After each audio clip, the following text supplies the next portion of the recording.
ನಮಸ್ಕಾರ ವಿದ್ಯಾರ್ಥಿಗಳೇ. ಇಂದಿನ ಅವಧಿಯಲ್ಲಿ ನಾವು 2ನೇ ಅಧ್ಯಾಯಕ್ಕೆ ಸಂಬಂಧಪಟ್ಟಂತೆ ಚುನಾವಣೆಗಳ ಮಹತ್ವದ ಬಗ್ಗೆ ನಾವು ಇಂದಿನ ಅವಧಿಯಲ್ಲಿ ಅಭ್ಯಾಸ ಮಾಡೋಣ. In this class we discuss about the importance of election. ಪ್ರಜಾಸತ್ತಾತ್ಮಕ ವ್ಯವಸ್ಥೆಯಲ್ಲಿ ನಾವು ಚುನಾವಣೆಗಳು ಇಲ್ಲದೆ ಊಹೆ ಮಾಡ್ಕೊಳ್ಳೋದು ಕೂಡ ಸಾಧ್ಯ ಇಲ್ಲ. ಯಾಕಂದರೆ ಭಾರತ ದೇಶ ಪ್ರಜಾಸತ್ತಾತ್ಮಕ ರಾಷ್ಟ್ರವಾದ ಕಾರಣಕ್ಕಾಗಿ ಇಲ್ಲೇ ಕಾಲಕಾಲಕ್ಕೆ ಚುನಾವಣೆಗಳು ನಡೆಯುವುದು ಅನಿವಾರ್ಯ ಮತ್ತು ಪ್ರಜಾಸತ್ತಾತ್ಮಕ ವ್ಯವಸ್ಥೆಗೆ ಚುನಾವಣೆಗಳು ಅತ್ಯಂತ ಅಗತ್ಯ. ಹೀಗಾಗಿ ಇಂತಹ ಪ್ರಜಾಸತ್ತಾತ್ಮಕ ವ್ಯವಸ್ಥೆಯನ್ನು ಅಳವಡಿಸಿಕೊಂಡಂತಹ ಭಾರತ ದೇಶದಲ್ಲಿ ಚುನಾವಣೆಗಳ ಮಹತ್ವ ಏನು, ಇದರ ಬಗ್ಗೆ ನಾವು ಇಂದಿನ ಅವಧಿಯಲ್ಲಿ ಅಭ್ಯಾಸವನ್ನು ಮಾಡೋಣ.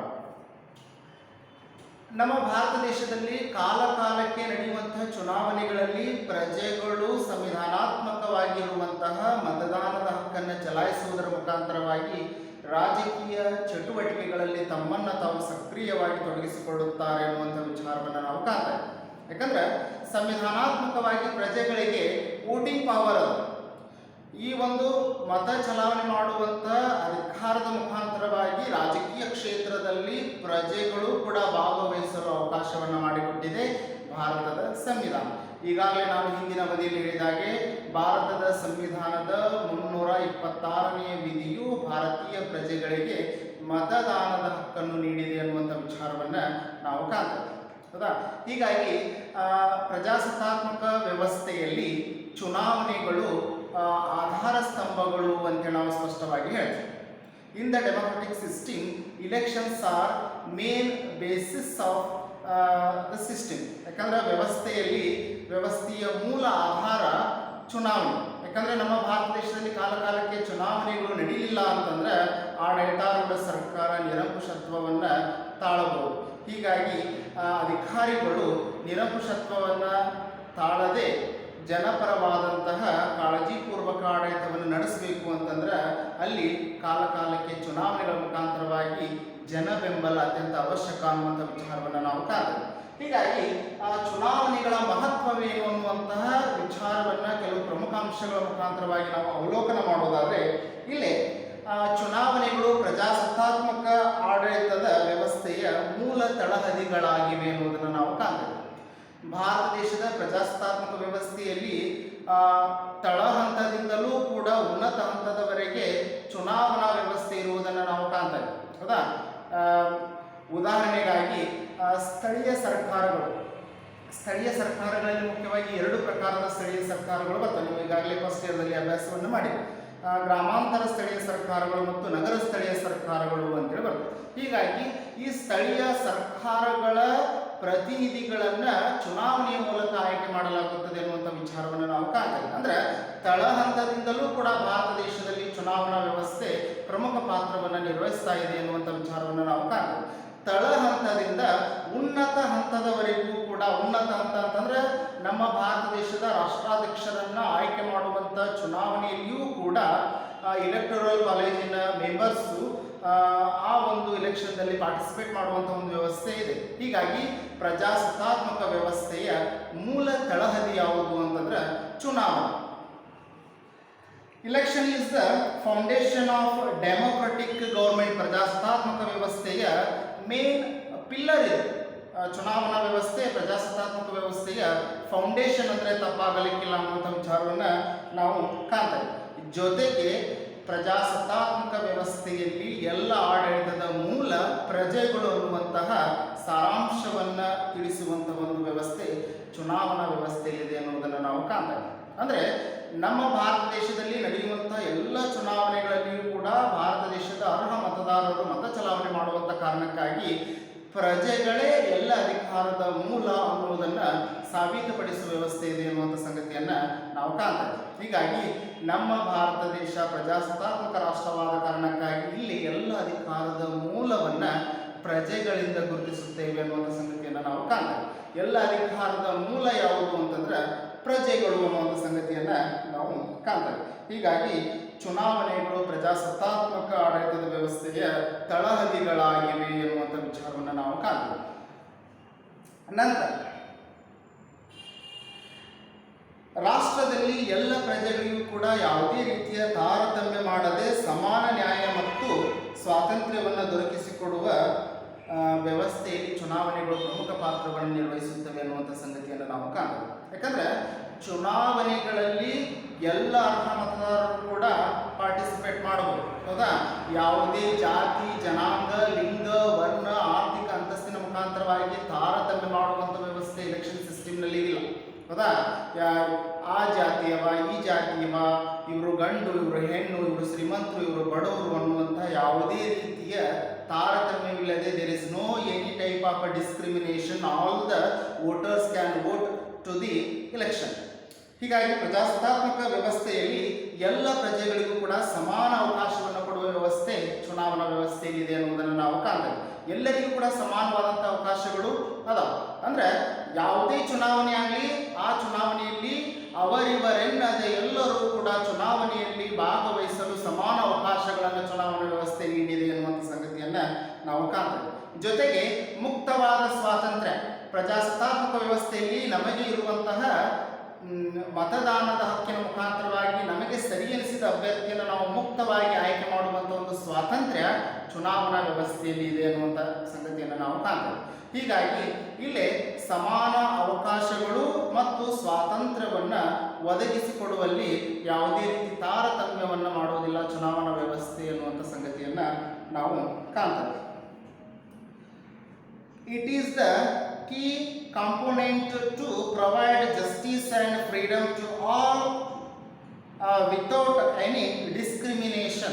Without any discrimination, ಎಲ್ಲರೂ ಕೂಡ ಚುನಾವಣೆಯಲ್ಲಿ ಪಾರ್ಟಿಸಿಪೇಟ್ ಮಾಡಲು ಅವಕಾಶವನ್ನು ಮಾಡಿಕೊಟ್ಟಿದೆ. ಇದು ಒಂದು ಚುನಾವಣಾ ವ್ಯವಸ್ಥೆ ಅತ್ಯಂತ ಪ್ರಮುಖವಾದಂಥ ಮಹತ್ವ ಅನ್ನುವಂಥ ಸಂಗತಿಯನ್ನು ನಾವು ಕಾಣ್ತೇವೆ. ಅಂದರೆ ಇಲ್ಲಿ ತಾರತಮ್ಯ ವ್ಯವಸ್ಥೆ ಇಲ್ಲ, ಹೌದಾ? ಅಂದರೆ ಶ್ರೀಮಂತ ಬಡವ, ಹೆಣ್ಣು ಗಂಡು, ಬಡವ ಬಲ್ಲಿದ, ಹೌದಾ? ಇವ ಉನ್ನತ ಜಾತಿಯವ, ಇವ ಕೆಳ ಜಾತಿಯವ ಅನ್ನುವಂತಹ ಯಾವುದೇ ರೀತಿ ತಾರತಮ್ಯ ಇಲ್ಲ. There is no any discrimination ಅನ್ನುವಂಥ ಸಂಗತಿಯನ್ನು ನಾವು ಕಾಣ್ತಾ ಇದ್ದೀವಿ. ತಾರತಮ್ಯವಿಲ್ಲದೆ ಎಲ್ಲರಿಗೂ ಕೂಡ ಸಮಾನವಾದ ಅವಕಾಶಗಳನ್ನು ಒದಗಿಸಿಕೊಡುವ ಮತ್ತು ಸ್ವತಂತ್ರವಾಗಿ ಸಂವಿಧಾನಾತ್ಮಕವಾಗಿರುವಂಥ ಎಲ್ಲ ಪ್ರಜೆಗಳಿಗೆ ಮತ ಚಲಾವಣೆ ಮಾಡುವಂಥ ಒಂದು ಮುಕ್ತ ವ್ಯವಸ್ಥೆ ಚುನಾವಣಾ ವ್ಯವಸ್ಥೆಯಲ್ಲಿದೆ ಅನ್ನುವಂಥ ಸಂಗತಿಯನ್ನು ನಾವು ಕಾಣ್ತಾ ಇದ್ದೀವಿ. ಅಂದರೆ ಸಮಾನತೆಯ ತತ್ವದ ಆಧಾರದ ಮುಖಾಂತರವಾಗಿ ಚುನಾವಣೆಗಳಲ್ಲಿ ಎಲ್ಲರೂ ಭಾಗವಹಿಸಲು ಅವಕಾಶವಿದೆ ಎನ್ನುವಂಥ ವಿಚಾರವನ್ನು ನಾವು ಕಾಣ್ತಾ ಇದ್ದೀವಿ. On the principles of equality, all the eligible peoples are vote to the election. ನಂತರ ಚುನಾವಣೆಯ ಮತ್ತೊಂದು ಪ್ರಮುಖವಾದ ಮಹತ್ವ ಯಾವುದು ಅಂತಂದ್ರೆ, ರಾಜಕೀಯ ಪಕ್ಷಗಳು ಸರ್ಕಾರವನ್ನು ರಚಿಸಿ ಪ್ರಜೆಗಳ ಹಿತಾಸಕ್ತಿಗಳನ್ನು ಈಡೇರಿಸಲು ಚುನಾವಣೆಗಳು ಅವಕಾಶವನ್ನು ಮಾಡಿಕೊಡುತ್ತವೆ ಅನ್ನುವಂಥ ಸಂಗತಿಯನ್ನು ನಾವು ಕಾಣ್ತೇವೆ, ಹೌದಾ? ಹೀಗಾಗಿ ನೋಡ್ರಿ, ಪ್ರತಿಯೊಂದು ಚುನಾವಣೆಯಲ್ಲಿಯೂ ಕೂಡ ರಾಜಕೀಯ ಪಕ್ಷಗಳು ತಮ್ಮ ಗೆಲ್ಲಬಹುದಾದಂಥ ಅಭ್ಯರ್ಥಿಗಳನ್ನು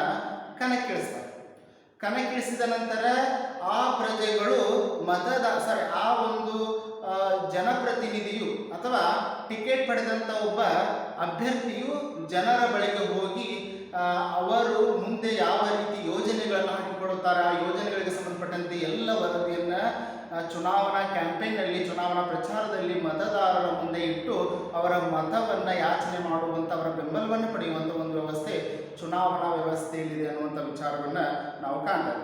ಹೀಗಾಗಿ ರಾಜಕೀಯ ಪಕ್ಷಗಳಿಗೆ ಸರ್ಕಾರವನ್ನು ರಚನೆ ಮಾಡಲು ಉತ್ತಮ ಅವಕಾಶವನ್ನು ಚುನಾವಣೆ ಮಾಡಿಕೊಡುತ್ತದೆ ಅನ್ನುವಂಥ ಸಂಗತಿಯನ್ನು ನಾವು ಕಾಣ್ತೇವೆ, ಹೌದಾ? ನೋಡ್ರಿ, ರಾಜಕೀಯ ಪಕ್ಷಗಳಿಲ್ಲದೆ ನಾವು ಚುನಾವಣಾ ವ್ಯವಸ್ಥೆಯನ್ನು ಊಹಿಸಿಕೊಳ್ಳಲು ಕೂಡ ಸಾಧ್ಯ ಇಲ್ಲ. Without political parties we cannot imagination the election process. ಯಾಕಂದರೆ ಕಾಲದಿಂದ ಕಾಲಕ್ಕೆ ನಡೆಯುವಂಥ ಚುನಾವಣೆಗಳಲ್ಲಿ ರಾಜಕೀಯ ಪಕ್ಷಗಳು ಪಾರ್ಟಿಸಿಪೇಟ್ ಮಾಡಲೇಬೇಕು. ಗೆದ್ದ ರಾಜಕೀಯ ಪಕ್ಷ ಅಥವಾ ಬಹುಮತವನ್ನು ಗಳಿಸಿದಂಥ ಒಂದು ಪೊಲಿಟಿಕಲ್ ಪಾರ್ಟಿ ರೂಲಿಂಗ್ ಪಾರ್ಟಿಯಾಗಿ ಗೌರ್ಮೆಂಟನ್ನು ಫಾರ್ಮೇಷನ್ ಮಾಡುವಂಥ ಒಂದು ವ್ಯವಸ್ಥೆ ಅದ. ಉಳಿದ ಅಲ್ಪ ಸ್ಥಾನಗಳಲ್ಲಿ ಜಯಶಾಲಿ ಆದಂಥ ರಾಜಕೀಯ ಪಕ್ಷಗಳು ಅಪೋಸಿಷನ್ ಪಾರ್ಟಿಯಾಗಿ ವಿರೋಧ ಪಕ್ಷವಾಗಿ ಕಾರ್ಯವನ್ನು ನಿರ್ವಹಿಸುವಂಥ ಒಂದು ವ್ಯವಸ್ಥೆ ನಮ್ಮ ಭಾರತ ದೇಶದ ರಾಜಕೀಯ ವ್ಯವಸ್ಥೆಯಲ್ಲಿದೆ ಎನ್ನುವಂಥ ವಿಚಾರವನ್ನು ನಾವು ಕಾಣ್ತೇವೆ. ಹೀಗಾಗಿ ಪ್ರಜೆಗಳ ಹಿತಾಸಕ್ತಿಗಳನ್ನು ಈಡೇರಿಸಲು ಚುನಾವಣಾ ವ್ಯವಸ್ಥೆ ಅವಕಾಶವನ್ನು ಮಾಡಿಕೊಟ್ಟಿದೆ ಎನ್ನುವಂಥ ವಿಚಾರವನ್ನು ನಾವು ಕಾಣ್ತೇವೆ. ಅಂದರೆ ಪ್ರಜೆಗಳ ಇಚ್ಛೆಯನ್ನು ಚುನಾವಣೆಯ ಮುಖಾಂತರವಾಗಿ ಪ್ರಸ್ತುತ ವ್ಯಕ್ತಪಡಿಸುವಂಥ ಒಂದು ವ್ಯವಸ್ಥೆ ಇದೆ ಅನ್ನುವಂಥ ಸಂಗತಿಯನ್ನು ನಾವು ಕಾಣ್ತೇವೆ. ಫಾರ್ ಎಕ್ಸಾಂಪಲ್, ಇಲ್ಲೇ ಭಾರತದ ಎಲ್ಲ ಜನರು ಕೂಡ NDA ಮೈತ್ರಿಕೂಟದ ಕಡೆ ಸಪೋರ್ಟ್ ಮಾಡಿದ್ರು ಅಂತಂದ್ರೆ, NDA ಮೈತ್ರಿಕೂಟಕ್ಕೆ ಸಪೋರ್ಟ್ ಮಾಡಿದಂಥ ಎಲ್ಲ ಜನರ ಮುಖ್ಯ ಉದ್ದೇಶ ಏನು ಅಂತಂದ್ರೆ, ನಮಗೆ ಮತ್ತೊಂದು ಅವಧಿಗೆ NDA ಮೈತ್ರಿಕೂಟದ ಸರ್ಕಾರವೇ ಬರಲಿ ಅನ್ನುವಂತಹ ಅವರ ಇಚ್ಛೆ ಇರ್ತದೆ, ಹೌದಾ? ಹೀಗಾಗಿ ಅವರ ಇಚ್ಛೆಯನ್ನ ಸಾಕಾರಗೊಳಿಸಲು ಮೂಲ ಸಾಧನ ಯಾವುದು ಅಂತಂದ್ರೆ ಚುನಾವಣೆ, ಹೌದಾ? ನಂತರ ಅನೇಕ ಸಂದರ್ಭಗಳಲ್ಲಿ ವಿರೋಧ ಪಕ್ಷಗಳು ಕೂಡ ಸರ್ಕಾರವನ್ನ ರಚನೆ ಮಾಡುವಂಥ ಒಂದು ವ್ಯವಸ್ಥೆ ಕೂಡ ನಿರ್ಮಾಣ ಆದಂಥ ವ್ಯವಸ್ಥೆ ಕೂಡ ಇದೆ. ಯಾಕಂದ್ರೆ ಆಡಳಿತಾರೂಢ ಸರ್ಕಾರ ಬಹುಮತವನ್ನ ಸಾಬೀತುಪಡಿಸಲು ವಿಫಲವಾದಾಗ ಅಥವಾ ಶಾಸಕಾಂಗದ ಕೆಳಸದನ ಬಹುಮತವನ್ನ ಸಾಬೀತುಪಡಿಸಲು ವಿಫಲವಾದಾಗ ಅಥವಾ ಶಾಸಕಾಂಗದ ಕೆಳಸದನದಲ್ಲಿ ಆಡಳಿತಾರೂಢ ಸರ್ಕಾರ ವಿಶ್ವಾಸಮತ ಯಾಚನೆ ಮಾಡುವಲ್ಲಿ ಫೇಲ್ಯೂರ್ ಆದಾಗ, ವಿಫಲತೆಯನ್ನು ಹೊಂದಿದಾಗ, ಆ ಸಂದರ್ಭದಲ್ಲಿ ದ ಸೆಕೆಂಡ್ ಲಾರ್ಜೆಸ್ಟ್ ಪಾರ್ಟಿ ಏನು ಅಪೋಸಿಷನ್ ಪಾರ್ಟಿ ಇರ್ತದಲ್ಲ, ಅದು ಮೆಜಾರಿಟಿಯನ್ನು ಪ್ರೂವ್ ಮಾಡಿ ಸರ್ಕಾರವನ್ನು ರೀಫಾರ್ಮೇಷನ್ ಮಾಡುವಂಥ ಒಂದು ವ್ಯವಸ್ಥೆ ಡೆಮೊಕ್ರಾಟಿಕ್ ಸಿಸ್ಟಮ್ನಲ್ಲಿ ಐತಿ, ಹೌದಾ? ಹೀಗಾಗಿ ಎಲ್ಲ ವ್ಯವಸ್ಥೆಯನ್ನು ನಾವು ಕೂಲಂಕುಷವಾಗಿ ಅವಲೋಕನ ಮಾಡಿದಾಗ ಪ್ರಜೆಗಳ ಹಿತಾಸಕ್ತಿಗಳಿಗೆ ಅನುಗುಣವಾಗಿ ಸರ್ಕಾರಗಳು ರಚನೆ ಆಗುವಂಥ ಒಂದು ವ್ಯವಸ್ಥೆ ಚುನಾವಣೆ ಮಾಡಿಕೊಡುತ್ತದೆ ಅನ್ನುವಂಥ ಸಂಗತಿಯನ್ನು ನಾವು ಕಾಣ್ತೇವೆ. It is design to create a popular government. ಜನಪ್ರಿಯ ಸರ್ಕಾರವನ್ನು ರಚನೆ ಮಾಡಲು ಈ ಒಂದು ಎಲೆಕ್ಷನ್ ಸಿಸ್ಟಮ್ ಅವಕಾಶವನ್ನು ಮಾಡಿಕೊಡುತ್ತದೆ ಎನ್ನುವಂಥ ಸಂಗತಿಯನ್ನು ನಾವು ಕಾಣ್ತೀವಿ. ಅಂದ್ರೆ ಜನ ಬೆಂಬಲ ಪಡೆದಂತಹ ಒಂದು ಪಕ್ಷ ಸರ್ಕಾರವನ್ನು ರಚನೆ ಮಾಡಲು ಚುನಾವಣಾ ವ್ಯವಸ್ಥೆ ಅವಕಾಶವನ್ನು ಮಾಡಿಕೊಡುತ್ತದೆ ಅನ್ನುವಂಥ ಸಂಗತಿಯನ್ನು ನಾವು ಕಾಣ್ತಾ ಇದ್ದೇವೆ. ನಂತರ ಸಾಮಾನ್ಯ ಪ್ರಜೆಗಳು ತಮಗೆ ಬೇಕಾದ ಪ್ರತಿನಿಧಿಗಳನ್ನು ಆಯ್ಕೆ ಮಾಡಲು ಚುನಾವಣೆಗಳು ಪ್ರಮುಖವಾದಂತಹ ವೇದಿಕೆಯಾಗಿರುತ್ತದೆ ಎನ್ನುವಂಥ ವಿಚಾರವನ್ನು ನಾವು ಕಾಣ್ತೇವೆ, ಹೌದಾ? ಚುನಾವಣಾ ವ್ಯವಸ್ಥೆಯಲ್ಲಿ ತಮಗೆ ಸರಿಯೆನಿಸಿದ ಅಭ್ಯರ್ಥಿಗೆ ಗೌಪ್ಯವಾಗಿ ಮತ ಚಲಾವಣೆ ಮಾಡುವಂಥ ಒಂದು ವ್ಯವಸ್ಥೆ ಇರ್ತದೆ. ಯಾವುದೇ ರೀತಿ ಹಣ ಬಲ ತೋಳುಬಲಗಳಿಗೆ ಒಳಗಾಗದೆ ಪ್ರಜೆಗಳು ನಮಗೆ ಯಾವ ಅಭ್ಯರ್ಥಿ ಬೇಕಲ್ಲ, ಯಾವ ಅಭ್ಯರ್ಥಿ ಯೋಗ್ಯ ಅಭ್ಯರ್ಥಿ ಅಂತೇಳಿ ನಮಗೆ ಅನಿಸುತ್ತಲ್ಲ, ಆ ಅಭ್ಯರ್ಥಿಗೆ ಮತ ಚಲಾವಣೆ ಮಾಡುವಂಥ ಒಂದು ವ್ಯವಸ್ಥೆ ಇದೆ. ಹೀಗಾಗಿ ಇಲ್ಲೇ ಸಾರ್ವಜನಿಕರ ಇದರಿಂದ ಅವರಲ್ಲಿ ಆತ್ಮಗೌರವ ಬೆಳೆದು ಸರ್ಕಾರ ರಚನೆಯಲ್ಲಿ ತಮ್ಮ ಪಾತ್ರವೂ ಕೂಡ ಮಹತ್ವವಾಗಿದೆ ಅಂತೇಳಿ ಅರಿಯಲು ಸಾಧ್ಯವಾಗುತ್ತದೆ ಅನ್ನುವಂಥ ಸಂಗತಿಯನ್ನು ನಾವು ಕಾಣ್ತೀವಿ. ಅಂದರೆ ಚುನಾವಣಾ ವ್ಯವಸ್ಥೆಯಲ್ಲಿ ಪ್ರಜೆಗಳು ತಮ್ಮನ್ನಾಳುವಂಥ ಪ್ರತಿನಿಧಿಗಳನ್ನು ತಾವೇ ನೇರವಾಗಿ ಮತ ಚಲಾವಣೆ ಮಾಡುವಂಥ ಒಂದು ವ್ಯವಸ್ಥೆ ಇರುವ ಕಾರಣಕ್ಕಾಗಿ ಪ್ರತಿಯೊಬ್ಬ ವೋಟರ್ಗೂ ಕೂಡ, ಪ್ರತಿಯೊಬ್ಬ ಮತದಾರನಿಗೂ ಕೂಡ ಆತ್ಮಗೌರವ ಅನ್ನೋದು ಬೆಳೀತದೆ. ಜೊತೆಗೆ ಸರ್ಕಾರ ರಚನೆಯಾಗಲು ನಾವು ಕೂಡ ಮೂಲ ಕಾರಣೀಕರ್ತರು ಅನ್ನುವಂತಹ ಒಂದು ಗೌರವಪೂರ್ವಕ ಜವಾಬ್ದಾರಿಯುತ ಮನೋಭಾವನೆ ಮತದಾರರಲ್ಲಿ ಬೆಳೆದಿದೆ. ಹೀಗಾಗಿ ಇದು ಎಲ್ಲ ವ್ಯವಸ್ಥೆ ಮತ ಚಲಾವಣೆ ಮಾಡುವಂಥ ಒಂದು ವ್ಯವಸ್ಥೆ ಅನುವು ಮಾಡಿಕೊಡುವುದು ಚುನಾವಣಾ ವ್ಯವಸ್ಥೆ ಅನ್ನುವಂಥ ಸಂಗತಿಯನ್ನು ನಾವು ಕಾಣ್ತೇವೆ. It gives a citizens an opportunity to have one's voice heard and a choice wise which one should be a governor.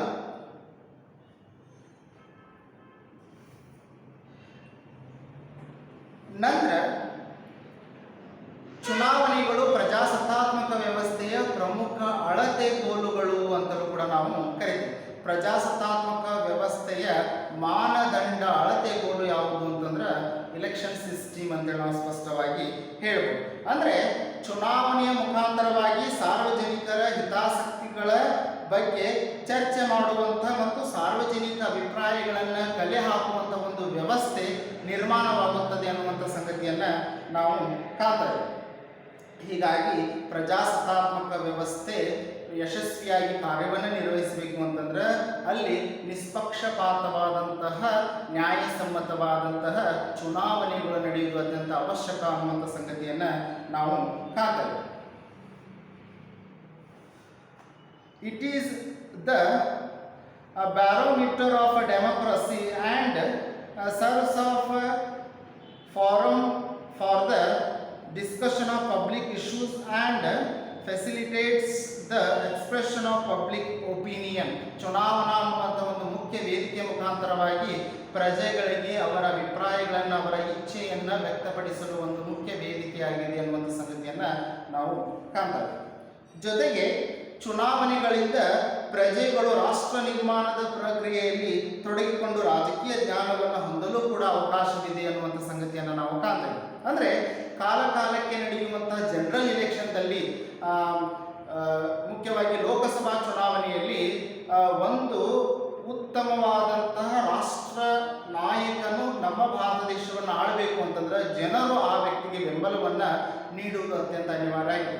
ಹೀಗಾಗಿ ಇಡೀ ಜಾಗತಿಕ ಮಟ್ಟದಲ್ಲಿ ಭಾರತ ದೇಶದ ಪ್ರಧಾನಮಂತ್ರಿಯನ್ನ, ಭಾರತ ದೇಶದ ನಾಯಕನನ್ನ ಆಯ್ಕೆ ಮಾಡುವಂಥ ಚುನಾವಣೆಯಲ್ಲಿ ಎಲ್ಲ ಮತದಾರರು ಕೂಡ ಭಾಗವಹಿಸುವ ಒಂದು ವ್ಯವಸ್ಥೆ ಚುನಾವಣೆ ಅವಕಾಶ ಮಾಡಿಕೊಡುತ್ತದೆ ಅನ್ನುವಂಥ ಸಂಗತಿಯನ್ನು ನಾವು ಕಾಣ್ತೇವೆ. ಅಂದರೆ ಉತ್ತಮ ವ್ಯಕ್ತಿಗಳಿಂದ ಉತ್ತಮ ಆಡಳಿತವನ್ನು ನಿರೀಕ್ಷಿಸಲು ಸಾಧ್ಯ ಅನ್ನುವಂಥ ಸಂಗತಿಯನ್ನು ನಾವು ಕಾಣ್ತೇವೆ. ಉತ್ತಮ ರಾಷ್ಟ್ರ ನಾಯಕರು ಉತ್ತಮವಾದಂಥ ಆಡಳಿತವನ್ನು ನೀಡಲು ಸಾಧ್ಯ ಅನ್ನುವಂಥ ಸಂಗತಿಯನ್ನು ನಾವು ಕಾಣ್ತಾ ಇದ್ದೀವಿ. ಹೀಗಾಗಿ ದೇಶವನ್ನು ಬಲಿಷ್ಠಗೊಳಿಸುವಂಥ ಒಂದು ಬಲಿಷ್ಠ ರಾಷ್ಟ್ರ ನಿರ್ಮಾಣ ಮಾಡುವಂಥ ನಾಯಕರನ್ನು ಆಯ್ಕೆ ಮಾಡುವಂಥ ಒಂದು ಅವಕಾಶ ಚುನಾವಣಾ ವ್ಯವಸ್ಥೆ ಪ್ರಜೆಗಳಿಗೆ ನೀಡುತ್ತದೆ ಅನ್ನುವಂಥ ಸಂಗತಿಯನ್ನು ನಾವು ಕಾಣ್ತಾ ಇದ್ದೀವಿ. ಜೊತೆಗೆ ಚುನಾವಣೆಯಲ್ಲಿ ಪಾರ್ಟಿಸಿಪೇಟ್ ಮಾಡುವುದರಿಂದ we get political knowledge.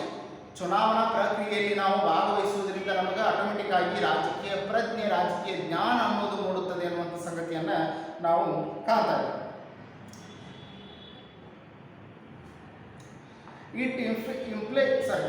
It impart political education and training to voters to actively participate in the activities of the nation. ರಾಷ್ಟ್ರ ನಿರ್ಮಾಣದ ಪ್ರಕ್ರಿಯೆಯಲ್ಲಿ ಚುನಾವಣೆ ಪ್ರಜೆಗಳಿಗೆ ಅವಕಾಶವನ್ನು ಮಾಡಿಕೊಡುತ್ತದೆ ಅನ್ನುವಂಥ ಸಂಗತಿಯನ್ನು ನಾವು ಕಾಣ್ತೇವೆ. ಚುನಾವಣೆಗಳು ಶಾಸಕಾಂಗದಲ್ಲಿ ಅಲ್ಪಸಂಖ್ಯಾತರಿಗೆ ಪ್ರಾತಿನಿಧ್ಯತೆಯನ್ನು ಒದಗಿಸುವ ಮೂಲಕ ಅವರ ಹಿತಾಸಕ್ತಿಗಳನ್ನು ಕಾಪಾಡುತ್ತದೆ ಅನ್ನುವಂಥ ಸಂಗತಿಯನ್ನು ನಾವು ಕಾಣ್ತೇವೆ.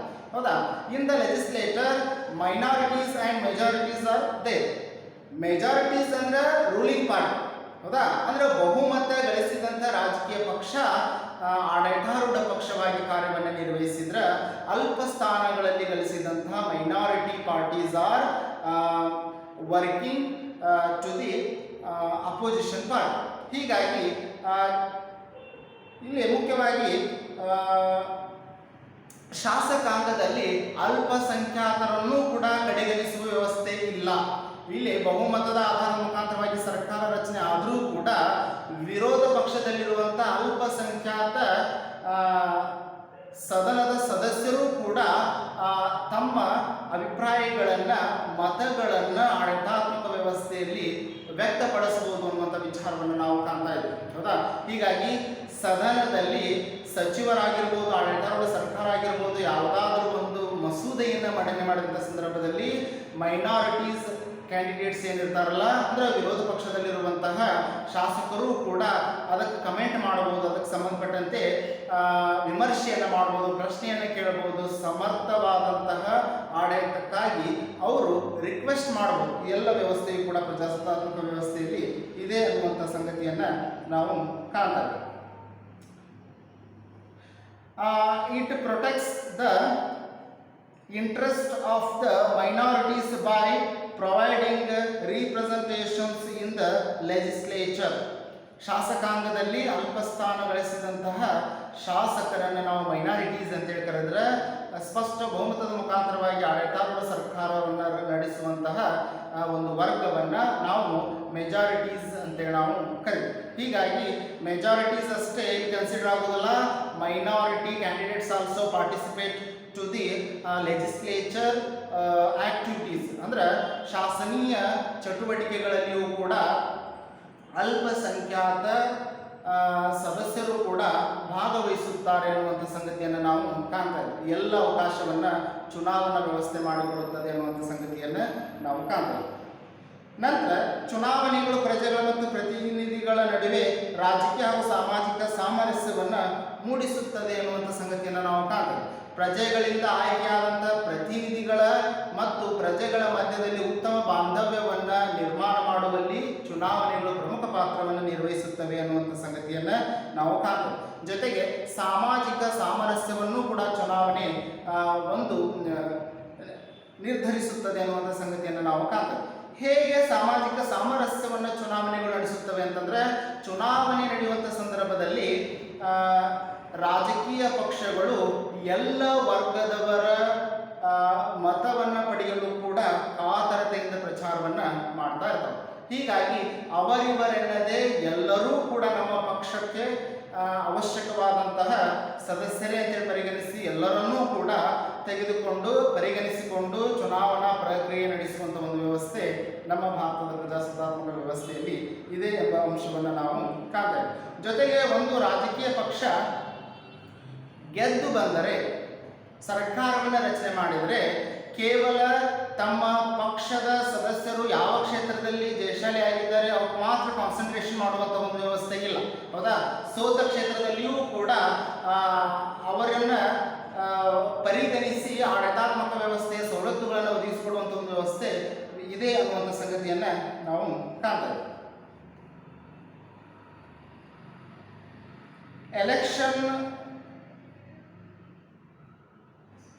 Election reinforces the stability and legitimacy of the political community by bringing together citizens of the nations and help to the facility socio-political integration, ಸಾಮಾಜಿಕ ಮತ್ತು ಜೊತೆಗೆ ರಾಜಕೀಯ ಸಾಮರಸ್ಯಕ್ಕೂ ಕೂಡ ಚುನಾವಣಾ ವ್ಯವಸ್ಥೆ ಅವಕಾಶವನ್ನು ಮಾಡಿಕೊಡುತ್ತದೆ ಅನ್ನುವಂಥ ಸಂಗತಿಯನ್ನು ನಾವು ಕಾಣ್ತೇವೆ. ಜೊತೆಗೆ ಚುನಾವಣೆಗಳು ಜನಪ್ರತಿನಿಧಿಗಳಿಗೆ ತಮ್ಮ ಜವಾಬ್ದಾರಿಗಳನ್ನು ಅರಿತು ಜನಸೇವೆ ಮಾಡಲು ಪ್ರೇರೇಪಣೆ ನೀಡುತ್ತವೆ ಅನ್ನುವಂಥ ಸಂಗತಿಯನ್ನು ನಾವು ಕಾಣ್ತೇವೆ. ಚುನಾವಣೆಗಳು ಸಮೀಪ ಬಂದಾವು ಅಂತಂದ್ರೆ ಎಲ್ಲ ರಾಜಕೀಯ ನಾಯಕರು ಕೂಡ ಅಲರ್ಟ್ ಆಗಿರ್ತಾರೆ. ಯಾಕಂದರೆ ಚುನಾವಣಾ ಬಂದ ಸಂದರ್ಭದಲ್ಲಿ ಮತಗಳನ್ನು ಪಡೆಯಲು ಯಾರ್ಯಾರು ಅವರ ಬಳಿಗೆ ಬರ್ತಾರಲ್ಲ ಅವರೆಲ್ಲರಲ್ಲಿಯೂ ಕೂಡ ಸಾಮರಸ್ಯದ ಮನೋಭಾವನೆಯನ್ನು ಬಿಂಬಿಸಿ ಎಲ್ಲರೂ ಕೂಡ ನಮ್ಮ ಪಕ್ಷಕ್ಕೆ ಬೆಂಬಲಿಸಿರಿ ಅನ್ನುವಂಥ ಒಂದು ಮನೋಭಾವನೆಯನ್ನು ಬೆಳೆಸ್ತಾರೆ. ಜೊತೆಗೆ ಚುನಾವಣೆಯಲ್ಲಿ ಗೆದ್ದು ಬಂದರೆ ನಾವು ಜನಪರವಾದಂಥ ಆಡಳಿತವನ್ನು ನೀಡುತ್ತೇವೆ, ಅವರ ಸಮಸ್ಯೆಗಳನ್ನು ಕುಂದುಕೊರತೆಗಳನ್ನು ನಿವಾರಿಸಲು ನಾವು ಬದ್ಧರಾಗಿದ್ದೇವೆ ಅನ್ನುವಂಥ ಒಂದು ಸೇವಾ ಮನೋಭಾವನೆ ರಾಜಕೀಯ ನಾಯಕರಲ್ಲಿ ಮೂಡುತ್ತದೆ ಅನ್ನುವಂಥ ಸಂಗತಿಯನ್ನು ನಾವು ಕಾಣ್ತೇವೆ. ಹೀಗಾಗಿ ಜನಪ್ರತಿನಿಧಿಗಳಿಗೆ ತಮ್ಮ ಜವಾಬ್ದಾರಿಗಳನ್ನು ಅರ್ಥಕೊಂಡು ಜನರಿಗೆ ಸೇವೆ ಮಾಡಲು ಚುನಾವಣಾ ವ್ಯವಸ್ಥೆ ಪ್ರೇರೇಪಣೆ ನೀಡುತ್ತದೆ ಅನ್ನುವಂಥ ಸಂಗತಿಯನ್ನು ನಾವು ಕಾಣ್ತೇವೆ. The election makes the representatives to be accountable for their performance in office and conduct. ಇಲ್ಲಿ ಮುಖ್ಯವಾಗಿ ಜನಪ್ರತಿನಿಧಿಗಳಿಗೆ ತಮ್ಮ ಜವಾಬ್ದಾರಿಗಳನ್ನು ಅರ್ಥ ಮಾಡಿಕೊಂಡು ಜನಸೇವೆಯನ್ನು ಮಾಡಲು ಚುನಾವಣಾ ವ್ಯವಸ್ಥೆ ಪ್ರೇರೇಪಣೆ ಮಾಡುತ್ತದೆ ಅನ್ನುವಂಥ ಸಂಗತಿಯನ್ನು ನಾವು ಕಾಣ್ತೇವೆ. ನಂತರ ಚುನಾವಣೆಯ ಮತ್ತೊಂದು ಪ್ರಮುಖವಾದ ಅಂಶ ಏನು ಅಂತಂದ್ರೆ, ಇಲ್ಲಿ ಚುನಾವಣಾ ಫಲಿತಾಂಶದ ನಂತರದ ಅವಧಿಯಲ್ಲಿ ಶಾಂತಯುತವಾಗಿ ಆಡಳಿತಾರೂಢ ಪಕ್ಷದಿಂದ ಚುನಾಯಿತ ಪಕ್ಷಕ್ಕೆ ಅಧಿಕಾರ ವರ್ಗಾವಣೆ ಮಾಡುವಂಥ ಒಂದು ವ್ಯವಸ್ಥೆ ಇದೆ. ಅಂದರೆ ಚುನಾವಣೆಯೇ ಮುಖ್ಯ ಅಳತೆಗೋಲು ಆದ ಕಾರಣಕ್ಕಾಗಿ ಜನ ಬೆಂಬಲ ಪಡೆದಂತಹ ರಾಜಕೀಯ ಪಕ್ಷಕ್ಕೆ ಅಧಿಕಾರವನ್ನು ಹಸ್ತಾಂತರ ಮಾಡುವಂಥ ಒಂದು ವ್ಯವಸ್ಥೆ ನಿರ್ಮಾಣ ಆಗಿದೆ ಎನ್ನುವಂಥ ಸಂಗತಿಯನ್ನು ನಾವು ಕಾಣ್ತೇವೆ. ಇಲ್ಲಿ ಮುಖ್ಯವಾಗಿ ದ ಬೆಸ್ಟ್ ಎಕ್ಸಾಂಪಲ್ ಅಂತಂದರೆ 2014 ಲೋಕಸಭಾ ಚುನಾವಣೆಯ ಫಲಿತಾಂಶವನ್ನು ನಾವು ಅವಲೋಕನ ಮಾಡಿದಾಗ 2014 ಚುನಾವಣೆಯಲ್ಲಿ NDA ಮೈತ್ರಿಕೂಟ ಸ್ಪಷ್ಟ ಬಹುಮತವನ್ನು ಗಳಿಸಿತು. ಈ ಸಂದರ್ಭದಲ್ಲಿ UPA ಮೈತ್ರಿಕೂಟದ ನಾಯಕರು ಅಂದರೆ ಮನಮೋಹನ್ ಸಿಂಗ್ ಅವರು ಶಾಂತಯುತವಾಗಿ ಅಧಿಕಾರವನ್ನು ನರೇಂದ್ರ ಮೋದಿ ಅವರಿಗೆ ಹಸ್ತಾಂತರ ಮಾಡಿದರು. ಯಾಕೆ ಹಸ್ತಾಂತರ ಮಾಡಿದರು ಅಂತಂದ್ರೆ NDA ಮೈತ್ರಿಕೂಟ ಚುನಾವಣೆಯಲ್ಲಿ ಸ್ಪಷ್ಟ ಬಹುಮತವನ್ನು ಪಡೆದಿತ್ತು. UPA ಮೈತ್ರಿಕೂಟಕ್ಕೆ 2014 ಲೋಕಸಭಾ ಚುನಾವಣೆಯಲ್ಲಿ ಹಿನ್ನಡೆಯಾಗಿತ್ತು. ಹೀಗಾಗಿ ಚುನಾವಣಾ ಫಲಿತಾಂಶದ ನಂತರ ಜನ ಬೆಂಬಲ ಪಡೆದಂಥ ಪಕ್ಷಕ್ಕೆ ಶಾಂತಯುತವಾಗಿ ಅಧಿಕಾರವನ್ನು ಹಸ್ತಾಂತರ ಮಾಡುವಂಥ ಒಂದು ವ್ಯವಸ್ಥೆ ಇದೆ ಅನ್ನುವಂಥ ಸಂಗತಿಯನ್ನು ನಾವು ಕಾಣ್ತೇವೆ. ಹೀಗಾಗಿ ಪ್ರಜಾಸತ್ತಾತ್ಮಕ ವ್ಯವಸ್ಥೆಯಲ್ಲಿ ಚುನಾವಣೆಗಳ ಮಹತ್ವ ಅತ್ಯಂತ ಅವಶ್ಯಕವಾಗಿದೆ, ಅತ್ಯಂತ ಪ್ರಮುಖವಾದ ಪಾತ್ರವನ್ನು ನಿರ್ವಹಿಸುವ ವ್ಯವಸ್ಥೆ ಇದೆ ಅನ್ನುವಂಥ ಸಂಗತಿಯನ್ನು ನಾವು ಕಾಣ್ತೇವೆ. The election contributed to the continues of democratic government and enable the peaceful transfer of power. ಶಾಂತಯುತವಾಗಿ ಅಧಿಕಾರವನ್ನು ಹಸ್ತಾಂತರ ಮಾಡುವಂಥ ಒಂದು ವ್ಯವಸ್ಥೆ ಪ್ರಜಾಸತ್ತಾತ್ಮಕ ವ್ಯವಸ್ಥೆಯಲ್ಲಿ ಚುನಾವಣೆಗಳು ಮಾಡುತ್ತವೆ ಅನ್ನುವಂಥ ಸಂಗತಿಯನ್ನು ನಾವು ಕಾಣ್ತೇವೆ. ಅದು ಯಾವ ರೀತಿ ಪ್ರೊಸೀಜರ್ ಇರ್ತೈತಿ ಅಂತಂದ್ರೆ, ಸಾಮಾನ್ಯವಾಗಿ ಚುನಾವಣೆಗಳ ನಡೆದ ನಂತರ ಚುನಾವಣಾ ಫಲಿತಾಂಶ ಪ್ರಕಟವಾಯಿತು ಅಂತಂದ್ರೆ, ಚುನಾವಣಾ ಫಲಿತಾಂಶ ಪ್ರಕಟವಾದ ನಂತರ ಎಲ್ಲ ಫಲಿತಾಂಶದ ವರದಿಯನ್ನ ಚುನಾವಣಾ ಆಯೋಗ ಕೇಂದ್ರದಲ್ಲಿ ರಾಷ್ಟ್ರಪತಿಗಳಿಗೆ ಸಲ್ಲಿಸ್ತಾರೆ. ರಾಷ್ಟ್ರಪತಿಗಳು ಯಾವ ಪಕ್ಷಕ್ಕೆ ಅಥವಾ ಯಾವ ಮೈತ್ರಿಕೂಟಕ್ಕೆ ಸ್ಪಷ್ಟವಾದ ಬಹುಮತ ಇದೆ ಅನ್ನೋದನ್ನು ಪರಿಗಣಿಸಿ ಬಹುಮತ ಪಡೆದಂತಹ ಮೈತ್ರಿಕೂಟದ ನಾಯಕನಿಗೆ ಸರ್ಕಾರವನ್ನು ರಚನೆ ಮಾಡಲು ಅವಕಾಶವನ್ನು ಮಾಡಿಕೊಡುತ್ತಾರೆ ಅಥವಾ ಆಹ್ವಾನವನ್ನು ಮಾಡ್ತಾರೆ. ನಂತರ ಪ್ರಧಾನಮಂತ್ರಿ ನೇಮಕಗೊಂಡ ನಂತರ ಪ್ರಧಾನಮಂತ್ರಿ ನೇತೃತ್ವದಲ್ಲಿ ಮಂತ್ರಿಮಂಡಲದ ಸದಸ್ಯರು ರಾಷ್ಟ್ರಪತಿಗಳ ಮುಖಾಂತರವಾಗಿ ಪ್ರಮಾಣ ವಚನವನ್ನು ಸ್ವೀಕರಿಸುತ್ತಾರೆ. ಹೀಗೆ ಆಡಳಿತಾರೂಢ ಸರ್ಕಾರ ಕಾರ್ಯವನ್ನು ನಿರ್ವಹಿಸುತ್ತದೆ ಅನ್ನುವಂಥ ಸಂಗತಿಯನ್ನು ನಾವು ಕಾಣ್ತೇವೆ. ಹೀಗಾಗಿ ಶಾಂತಯುತವಾದಂಥ ಅಧಿಕಾರದ ಹಸ್ತಾಂತರ ಆಗಬೇಕು ಅಂತಂದ್ರೆ ಚುನಾವಣೆಗಳು ಪ್ರಮುಖವಾದ ಅಳತೆಗೋಲುಗಳಾಗಿವೆ ಅನ್ನುವಂಥ ಸಂಗತಿಯನ್ನು ನಾವು ಕಾಣ್ತೇವೆ. ಹೌದಾ?